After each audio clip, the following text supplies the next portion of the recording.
How to fix your Snapchat temporarily disabled issue.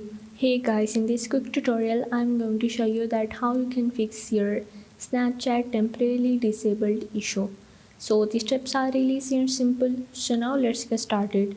So first of all you have to go in your phone settings, and from here you just have to go in your app management.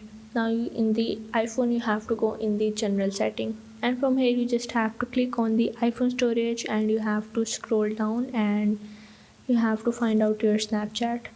Now as you can see that here is the option of the offload app. You have to offload your Snapchat, and in the Android you have to clear the cache of your Snapchat.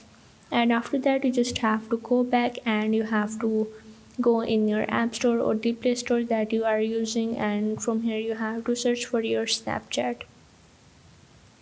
Now you just have to click on it and make sure that you update your Snapchat with time to time.